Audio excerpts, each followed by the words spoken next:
affairs that are taking place in Guyana, all current affairs, there's a number of things we wanted to touch on this morning. We have been following, for example, the situation in Guyana regarding the relations between the government and the teachers. We've had a number of interviews with one or two analysts out of Guyana speaking about that situation. And I just want to get a sense from you as to what is the position of the opposition in Guyana on that matter. The opposition in Ghana supports the teachers' union in the quest for better wages, salaries, and working conditions. We have argued consistently that Ghana is now an oil-producing nation. And when you look percentage-wise, teachers are getting less than they got before we found oil. And that is unacceptable. We believe that teachers play a significant role in the society. They are the molders of our children and ultimately the people of Guyana. And therefore, they should be able to benefit in a way that allows them to live a quality life. The reality in Guyana is, though there are oil resources, what is happening is that a lot of those resources are going essentially to the government elite, their friends, their families, and their favorites. And the workers who are actually causing the system to function are not benefiting in the way that they should benefit. And so we are very supportive of the teachers. We believe that they have a just cause. We will continue to support them. It is our hope that the government would have shown some sense of being responsible and engaged the teachers' union properly and sought to, through the process of collective bargaining, arrive at a package that is acceptable to both the government and the teachers in Ghana. Unfortunately, the government seems not to have an interest in dealing with this issue. Well, I'm reading here online that the position of the government of Guyana is that it would be only open to negotiations for increases for the period of 2024 going forward, but says that there's, quote, no fiscal space to cater for increases for a period 2019 to 2023. What do you think about that position? Well, it's a ridiculous position. We have shown at one of our press conferences that just taking funds from what we can call the areas of waste can pay not only the teachers, but public servants generally. The government's approach seems to be that they will focus heavily on infrastructure. And we believe they do that because infrastructure allows them the opportunity to be involved in high levels of corruption. That will, of course, benefit a small group. But if the government is serious, there are many areas that the government can find fiscal space to pay teachers. We have seen some areas, we've shown some areas that you can remove money from and put it to the teachers and give them the wages and salaries they need. If you see, for instance, the amount of money they spend on snacks, etc., you will see that is a kind of a gravy train rather than a serious attempt to allocate resources in a way that the working people in Ghana can benefit. There are a lot of areas that they can take money from. There are many projects that they have budgeted for that are not coming off, cannot come off because of their incompetence, and they can allocate funds. And mind you, this is a government that gives a budget of 1 billion plus. And then immediately after, they come for supplementary funding. If they really want to finance the teachers, they can come for supplementary funding, but they seem to only want to come for that kind of funding when it offers them the opportunity to get into the kitty and to enrich themselves at the expense of the people of Guyana. Well, it's 6:58 a.m. in Antigua and Barbuda. We're going to pause very briefly, and when we return, we're going to continue with the opposition leader of Guyana, the Honorable Aubrey Norton. Stay with us.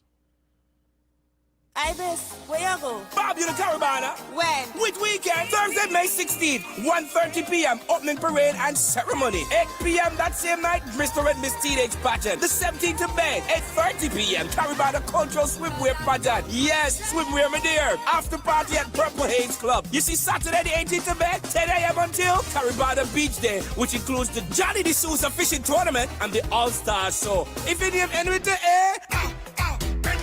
lots of fun for the entire family. And you see Sunday the 19th, 1 p.m. Carabana Classic Horse Racing at Coronation Park. And then 8 o'clock tonight, Carabana Calypso and Soca Boda competition. Monday, the 20th of May, Juve Marina. How you mean Juve? From 4 a.m., 6 p.m. to 10 p.m. that same night. Last up, me ready. Barbuda Carabana. Culture and rhythm to explore Barbuda's Carabana 2024.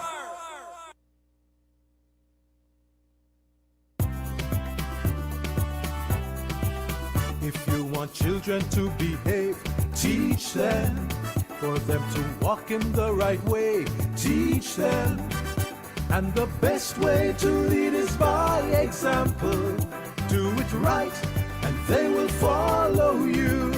So if children misbehave, don't first punish, investigate. When children don't know the right way, teach them. Count with me, 5, 4, 3, 2, 1. Before you blow your top, count and cool down. Connect before you correct. Listen, think, respond respectfully. Practice positive discipline today. It works. So if children misbehave, don't first punish, investigate. When children don't know the right way, teach them. This message is brought to you by the Government of Antigua and Barbuda in partnership with UNICEF. Ahoy Party Pirates! Get ready for an unbelievable night of energy. It's time for the Heineken Party, Nautical Edition. I feel like I'm running tough again. Mark your calendars for April 27th and drop anchors at Lucky Eddie's from 10 p.m. until. Ladies, you party for free. And guys, the admission is only $25. Only $25. Get ready to dance the night away to the music of 3 Cylinder Band and Claudette C.P. Peter. Manning the wheels of steel are the hottest DJs in town. DJ Quick, DJ Jive, Rhythm Master, The Spaniard, and hosted by the one and only Kenny D. This event is powered by Angel Wholesale, the distributor of Heineken Pure Malt Lager Beer. So join us for a night of fun, music, and Heineken at the Heineken Party.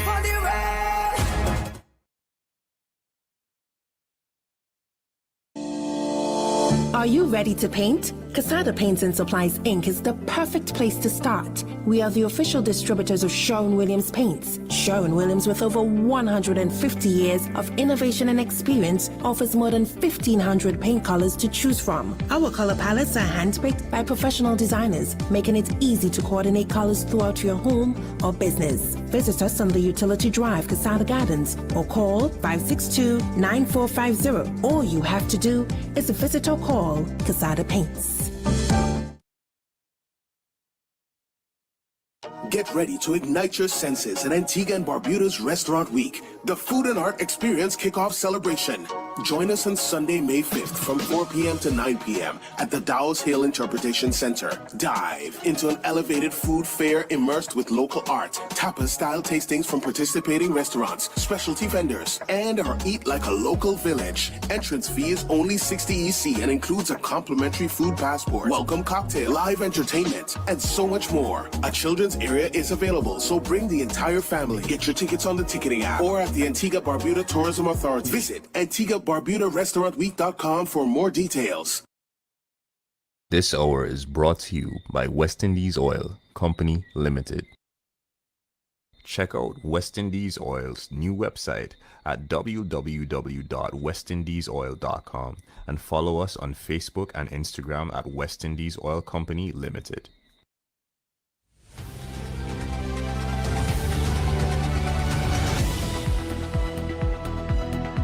7:03 a.m. p.m. in Antigua and Barbuda. This is your wake-up call presented here on Twin Island Media 94.1 FM.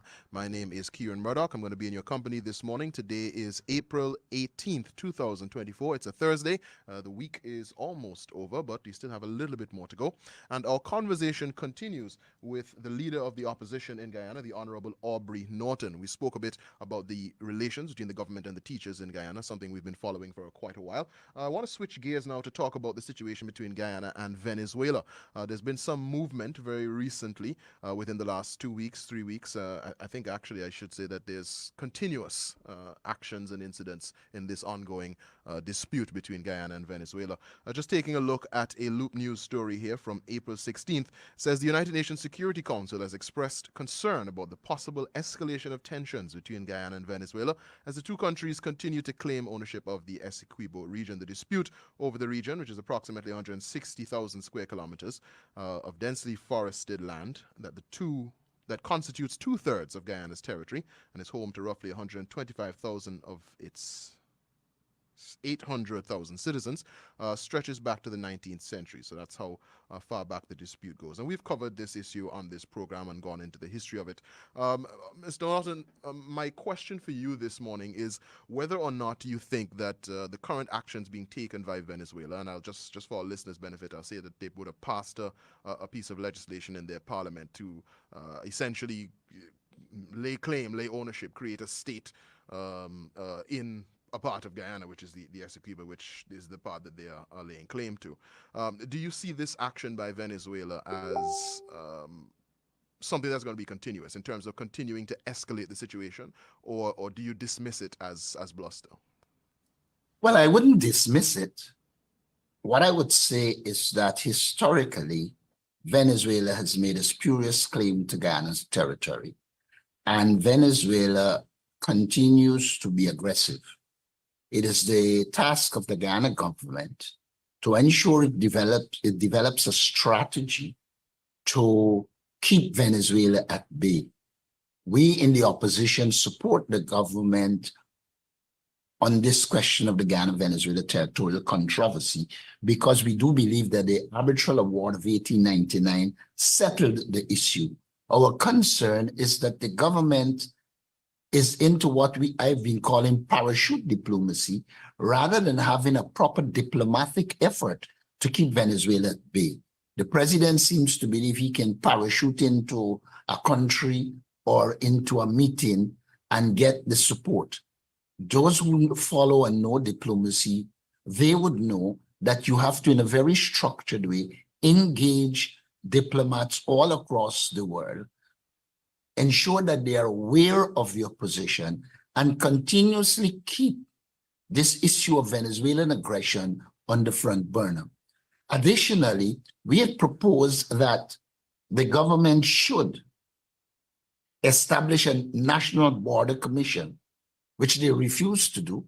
The purpose of that really was for it to involve both government and opposition, so there's a united front, and that when we move forward, having discussed, agreed, and worked out the way forward. For instance, we recommended that very critical to this issue is people in the world knowledge of it. In that regard, we had recommended to the government that they post advertisement in newspaper, pay for radio advertisement, especially in Latin America and the Caribbean, so that the people in Latin America and the Caribbean understand the issue and willing to give the support. Now, Guyana is now an oil-producing country, and there's always an economic element to diplomacy. One would have thought that the government would have hurtled to develop a foreign policy based on the oil resources we have, which can serve as developing links with Latin America and the Caribbean, and therefore undercutting Venezuela. In fact, what we have allowed is Venezuela to penetrate certain Caribbean countries, developing relations with them, and therefore placing the relationship on a kind of tenterhook. We believe that essentially there should be a structured approach to foreign policy in which we consistently keep the matter in view at all international fora and mobilize the support of governments and peoples of Latin America and the Caribbean and further afield, so that the pressure is built on Venezuela so that they want to attenuate rather than to accentuate their aggression. I believe essentially that once you give Venezuela scope, it will become aggressive. One also has to factor in the internal situation in Venezuela. The Maduro government is clearly under pressure, and it is a common thing in foreign policy that one of the things a government does is to escalate international conflict to deflect from local problems. And that would mean that while we don't become involved in the internal affairs of Venezuela, we should have information out there in Spanish so that Venezuelans also understand Guyana's position. I encountered a few Venezuelans who never heard of the Arbitral Award of 1899. And it is remiss of us not to have the kind of PR program to ensure that not only Venezuelans, but the entire Latin America and the Caribbean are aware of the facts as they relate to the Guyana-Venezuela territorial controversy, and put it in such a way that it can develop the support we need to keep Venezuela at bay diplomatically and otherwise. Well, I am wondering where you see this going in terms of what is taking place in Venezuela regarding the politics of Venezuela. Obviously, they have an election upcoming. And you would have just mentioned that, of course, it is the tendency sometimes in a domestic political space to try and escalate something external in order to draw attention away from perhaps domestic deficiencies. Do you think that perhaps once Venezuela has a new government, regardless of whether that government is Maduro re-elected or a new administration, however it works out, do you think that there will be less tension over this matter between Guyana and Venezuela? I think there will be less tension, though I do not believe the matter will go away. You're aware that the matter is before the International Court of Justice. Venezuela, which had decided that they wouldn't participate, recently submitted their documentation. So that's a movement in the right direction in the sense that Venezuela is now party to what is going on in the International Court of Justice. It is difficult to say that a change in government in Venezuela will attenuate, reduce the tension. Why do I say that? I say that because consecutive Venezuelan governments over the years have spread this view and this spurious claim about Guyana. And therefore, it is not easy for them just by the change of a government to come off this high horse that they're on.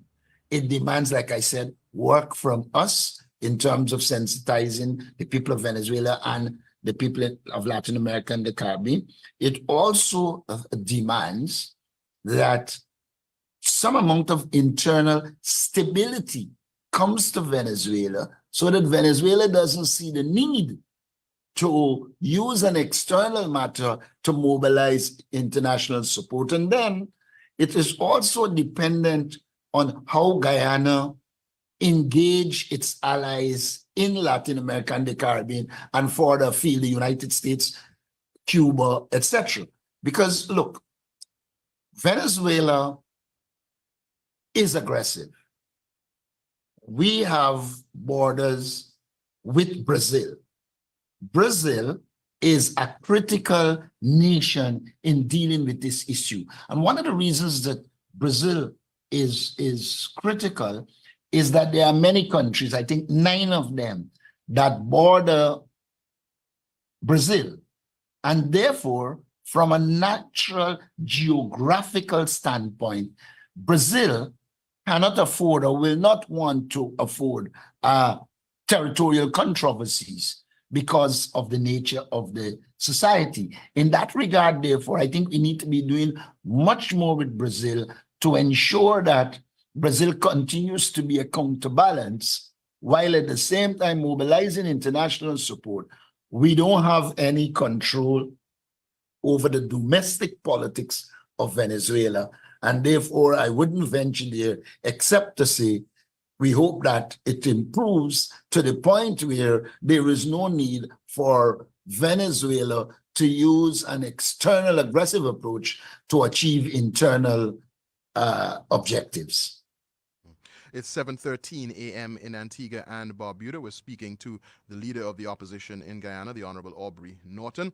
We're going to take another quick break. I just want to let you know before we do that the ICC Men's T20 World Cup 2024 is being hosted in the West Indies and the USA and will be the 9th edition of the ICC Men's T20 World Cup. This promises to be the biggest carnival of cricket that the world has ever seen.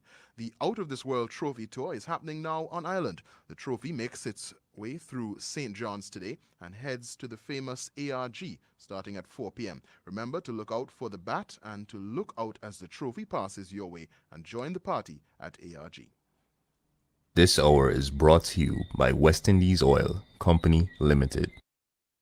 Fuel up today at one of West Indies Oil's 14 service stations, strategically located across Antigua and one in Barbuda. Quality service is guaranteed any day of the week. Later, hun, gonna catch me some fish. You better not walk out that door. You're not going fishing this weekend. If you walk out that door, I am breaking up with you. Well, I'm gonna miss her. Calling all sports fishing anglers and supporters. The 56th annual Antigua and Barbuda Sports Fishing Tournament is back and will take place on May 16th to 19th at the Falmouth Harbor Marina. Register on our website, AntiguaandBarbudaSportsFishing.com, and enter for your chance to win multiple cash prizes for largest blue marlin, largest wahoo, largest tuna, and more. Come out and enjoy a cold drink from the bar. Sample some of the mouth-watering food from any of the vendors and enjoy the view of the daily catch being weighed. You can also purchase your daily caught fish from our fish stall. Visit our social media or our website for more details. Enjoy the fishing. Enjoy the lime. Maybe it's time to explore your options. There's no harm in reviewing your mortgage arrangement and considering a better deal. CIBC Caribbean can help you narrow your search and decide. Switch your mortgage to CIBC Caribbean and enjoy a special interest rate and help towards your switching cost. Visit CIBCFCIB.com/inspired home for more information. Conditions apply.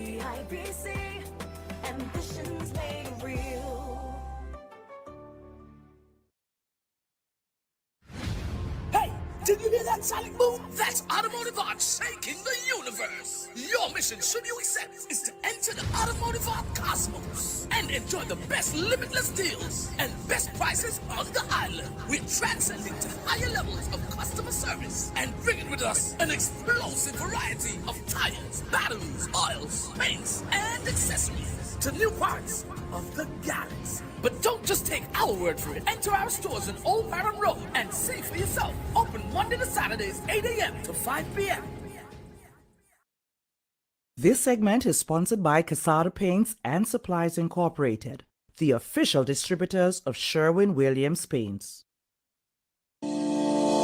Are you ready to paint? Casada Paints and Supplies Inc. is the perfect place to start. We are the official distributors of Sherwin-Williams Paints. Sherwin-Williams, with over 150 years of innovation and experience, offers more than 1,500 paint colors to choose from. Our color palettes are handpicked by professional designers, making it easy to coordinate colors throughout your home or business. Visit us on the Utility Drive, Casada Gardens, or call 562-9450. All you have to do is visit or call Casada Paints.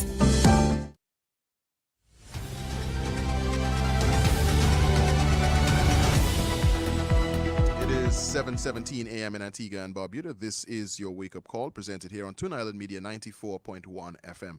My name is Kieran Murdoch. I'm going to be in your company this morning, and we're speaking to the Honorable Aubrey Norton, leader of the opposition in Guyana. We're going to switch gears a little bit once again. I want to ask about Guyana's current situation with the power outages. I read a story during the news top-up that seemed to indicate that these outages have been a concern for some time, and that the government of Guyana has sought some assistance from Cuba. I'm actually reading an opinion piece here online on Starbuck News in which the writer expresses some skepticism as to whether or not Cuba, being that it has had its own electricity problems for so long, is really going to be in a position to really assist Guyana in this regard. So my questions to you would be, what's your position on this assistance coming from Cuba, number one? And number two, why is Guyana in this position in the first place with the power outages? When we came to government in 2015, Guyana was experiencing a lot of blackouts. We immediately changed the management of the power company. We brought a Jamaican who was very competent, and blackouts were becoming a thing of the past. We were increasing generation capacity, and we had developed a 5-year plan to ensure that we have the generation capacity and that we develop and solve the problems in transmission so that we can reduce blackouts. The government comes to power, removes the manager, the general manager, who was doing an excellent job, fired many of the well-trained technical people who are now working in the Caribbean. We were importing brand new generators. They changed and they began to import second-hand generators, many of which have problems when they arrive here. So at the same time, you're experiencing significant development because of oil, which means almost axiomatically that you are going to increase the need for power. The government did not have a plan, and therefore they did not continue with the plan we had, which would have ensured we have enough generation capacity by now.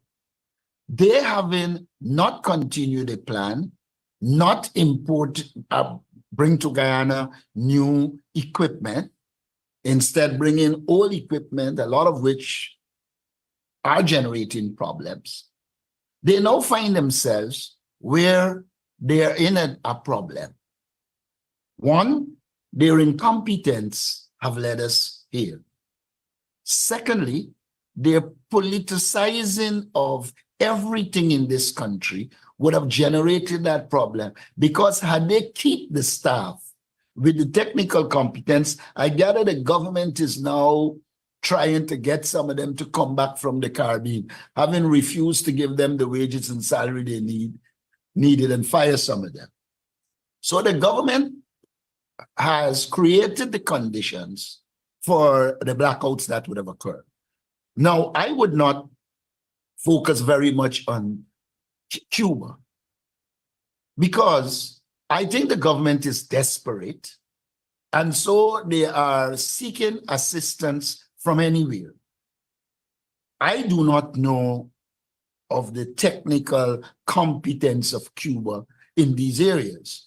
We know, for instance, if it was medical, I would have had no problem at all. But there must be question marks raised about the competence of Cuba at this stage to provide what is needed.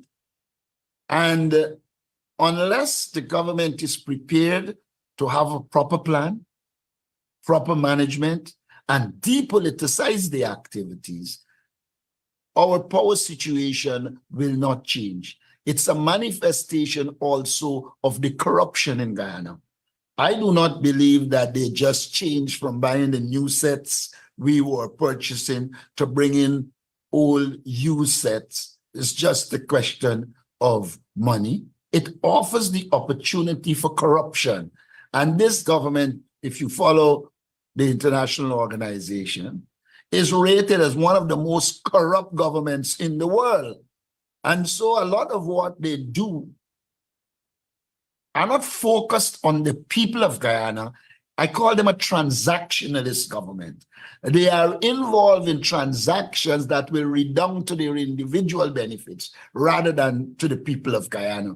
So though they have resorted to Cuba, I do not believe the focus should be on Cuba. The focus really should be on the incompetence of the government, the politicization of the process, and the vindictiveness of the government that caused them to remove competent people who could run the Ghana Power and Light here in Guyana.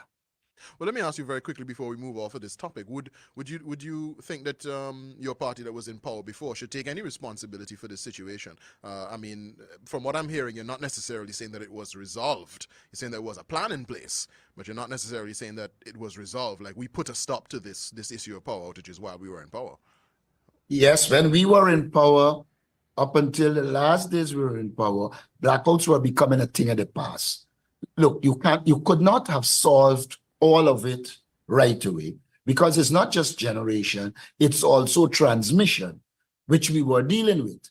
But what I'm saying is that there was a plan there that would have ensured we had the generation capacity, and had the government either continue the plan or put into place a similar plan, we would not have had the problem that we are having now. And I say this because what would explain you having oil wealth and you are opting for all generation sets? You're opting for some barge from Cuba, a barge from Turkey, when you have the capacity to purchase new equipment and ensure that the grid is serviced so that you get the kind of service you need out of it. The only thing that explains it is the level of corruption this government is involved in. Interesting. It's 7:24 a.m. Let's switch gears a little bit one more time. I want to talk about the politics of Guyana and also the upcoming elections. To my understanding, the elections would be constitutionally due sometime around December of 2025. I want to get your sense of where you believe your party is in opposition right now, and what you believe that will be the key issues going into that election. Take it away. The key issues are, first of all, we need a clean voters list.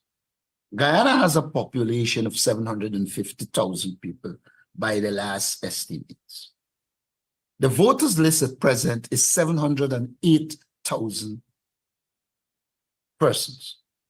Now, the Ministry of Education contention is that children are 200,000 to 250,000. If you have 200 children, then the maximum that list can be, if everybody registers, is 550,000. Now you have a list that is virtually the size of the population. It follows ipso facto that the list has to be a padded list. The people who die overseas cannot be removed unless there is a new clean voters list. Elections in Ghana will be in problem. And we said, in addition to a clean voters list, there is need for biometrics so that impersonation is removed. The last election, we had a recount, and that recount established that thousands of Guyanese who were overseas and not here were voted. Many Guyanese who died and were still on the voters list voted. In the recent local government election, Vice President Jack Deo had to apologize because on their list that they put up, somebody who died signed as supporting them. And so one sees that the government is inclined towards rigging the elections. So the first issues to be dealt with, the question of the voters list and biometrics. In terms of preparation for the elections, we have been in continuous preparation mode. When I became leader of the party, one of the things I committed to was to be on the ground all the time, keep mobilizing and organizing the people of Guyana. And we continue to do that. And it's for that reason we believe that we will win the next election, especially if we get a clean voters list and biometrics. We also see the government is seeking to import foreigners that are Indians from Sri Lanka, from Bangladesh. All of these we see as attempts to ensure that they pad the voters list so that they can win. They are well aware that they have lost ground even in their traditional strongholds, and that many people who supported them will not support them. And we believe there's a concerted effort to bring elections early so that they don't have to change the voters list, and it allows them the opportunity to get into government illegally. We will continue to act to ensure that we get a clean voters list while at the same time preparing for elections. We are in the process of continuous organization of our support base, penetrating into the opposition PPP base so that we are well prepared when elections are called, whenever they are called. All right, it is 7:30 a.m. in Antigua and Barbuda. This is your wake-up call, presented here on Twin Island Media 94.1 FM. We're going to take one more break. Just before we do, I want to let you know that the APUA Mobile Payment Center, today, Thursday, 18th of April, 2024, is going to be located at the Bailey's Supermarket in Falmouth. Yeah, Bailey's Supermarket in Falmouth, between 9 a.m. and 1 p.m. Services include the payment of all utility bills and iNet services, including top-ups. Do stay with us. We'll be right back. You are listening to Twin Island Media, 94.1 FM, streaming on Facebook, TuneIn app, or simply radio app. This hour is brought to you by West Indies Oil Company Limited.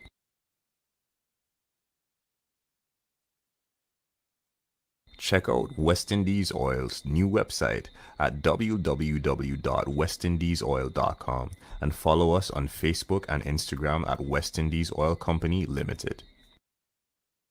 Do you want to reduce your energy costs while also helping the environment? Well, now you can do both with ECAB's new Green Energy Loan. Power your home with clean, renewable solar electricity, all while enjoying affordable financing options. Take advantage of our Green Energy Loan offer of up to $135,000 to create your solar-powered home. Say goodbye to those hefty energy bills and hello to savings. Have a mortgage elsewhere? No problem. You too can qualify. Call us at 480-6186 or email info@ecabank.com to begin saving the green way. Visit our website at ecabank.com for more information. Terms and conditions apply. Eastern Caribbean Amalgamated Bank, our future, our bank. Ground control, come in. It's the space station. We have an unidentified object for review. Over. Go ahead, space station. It seems to be. Go ahead. It's, Go ahead, space station. Okay, I've made my decision. It's a cricket ball. What? 6. What a shot. You big it. Out of the park and into the sky. The ICC Men's T20 World Cup. It's out of this world. Buy your tickets now from tickets.t20worldcup.com. Ahoy, party pirates! Get ready for an unbelievable night of energy. It's time for the Heineken Party, Nautical Edition. I feel like I'm running down again. Mark your calendars for April 27th and drop anchors at Lucky Eddie's from 10 p.m. until. Ladies, you party for free. And guys, the admission is only $25. Only $25. Get ready to dance the night away to the music of 3-Cylinder Band and Claudette C.P. Peter. Manning the wheels of steel are the hottest DJs in town. DJ Quick, DJ John, Rhythm Master, The Spaniard, and hosted by the one and only Kenny T. This event is powered by Angel Wholesale, the distributor of Heineken Pure Malt Lager Beer. So join us for a night of fun, music, and Heineken at the Heineken Party. This segment is sponsored by Casada Paints and Supplies Incorporated, the official distributors of Sherwin-Williams Paints.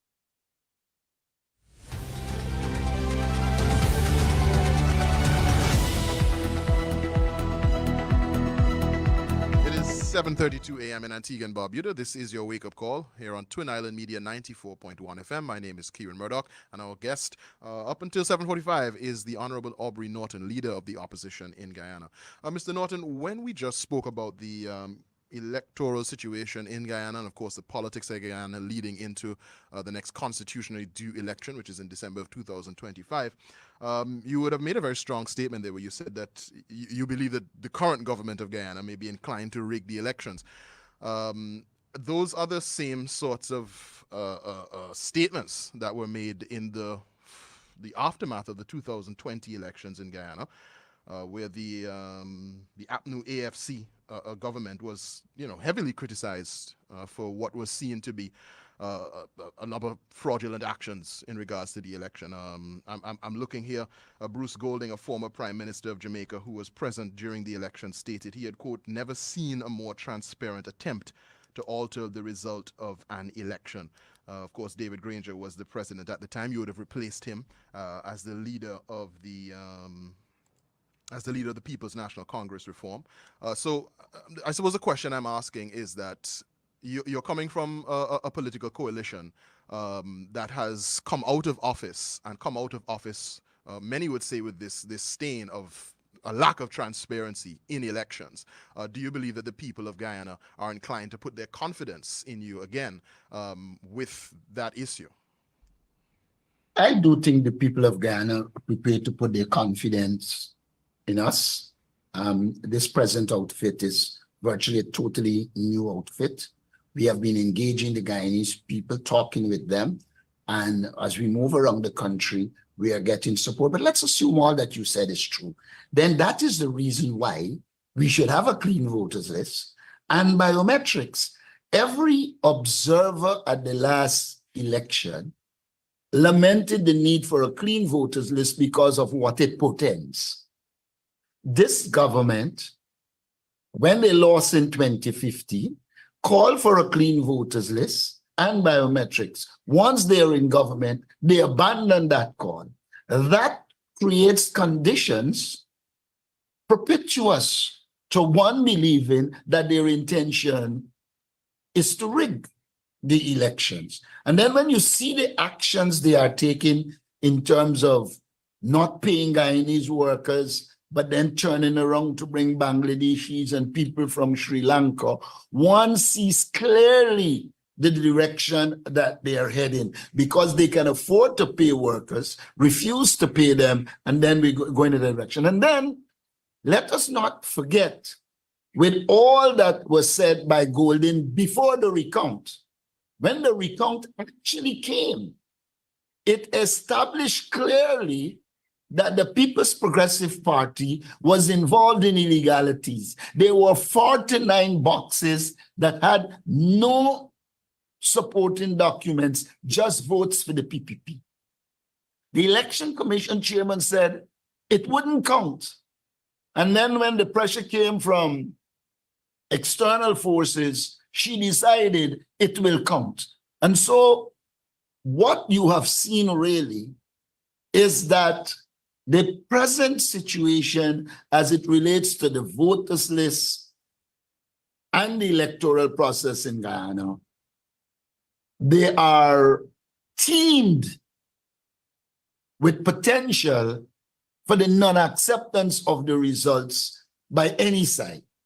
And therefore, the solution lies in ensuring that there is a clean voters list, there are biometrics there, and that all and sundry that participate in the elections are satisfied that the conditions for free and fair elections were prepared. And as a natural sequel of that, you are likely to get election, which results will be accepted. But if we go down this road of a list so far with 708,000 persons, you are almost from the outset saying you want disputed results. All right. There's one more issue I wanted to touch on, and that had to do, I think it was also a political issue, and that had to do with, you correct me if I'm wrong, but are there any other elections that are going to be taking place in Guyana prior to any local government or anything like that? No. The next elections that will be, well, there's the two show elections that are coming shortly, which is in the indigenous community. So there's one set, but that is just the indigenous community. After that, there will be the general and regional elections. Local government elections will become due in 2026 because it is every 3 years. All right. Last issue we can touch on just before we will cap off this segment. Obviously, Guyana is experiencing a massive economic growth. And of course, it is always a concern anytime a country experiences significant economic growth from something like, let's say, oil wealth, to make sure that those resources are able to fully benefit every sector of the society, particularly the marginalized groups, particularly the poor and needy, particularly those who may have found it most difficult in order to uplift themselves. I'd just like to ask you to just offer some commentary from your perspective and your party's perspective on the best way to achieve that, the best way to make sure that all groups are reached and that you are able to, as a nation, maximize on the potential of this oil wealth in order to enhance the lives of everybody in Guyana.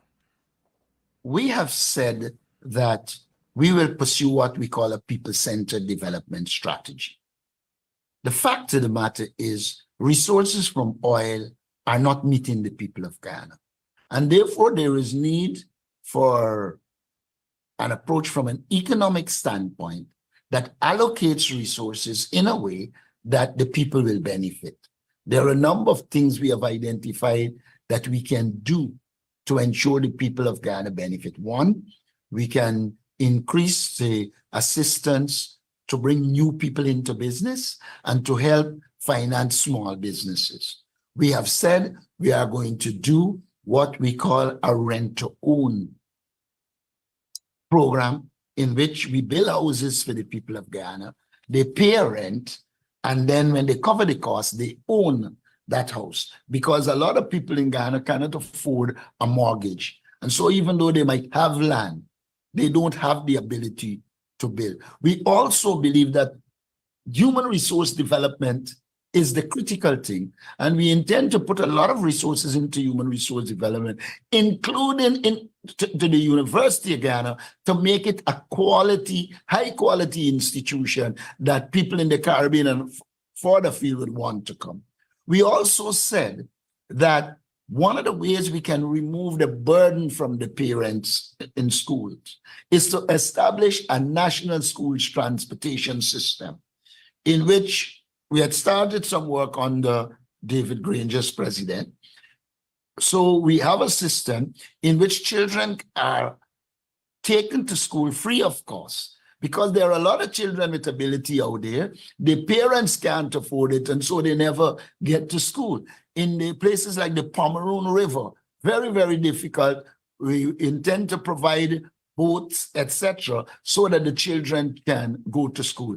Additionally, once the children in school, we also intend to provide at least 2 hot meals per day so that the children get the nutrition they need to be able to focus on their education. Now, we have to develop a complete social network that caters for the vulnerable, the single parent, the unemployed.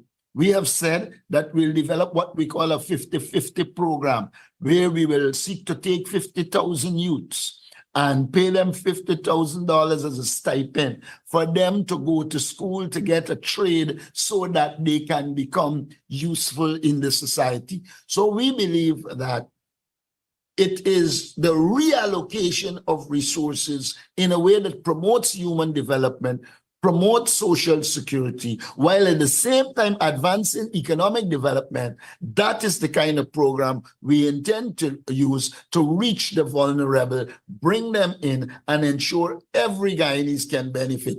Our sole purpose here is to use the resources of Guyana, including oil, to ensure we build a prosperous, inclusive, and just society. That is our vision for where we will take Guyana.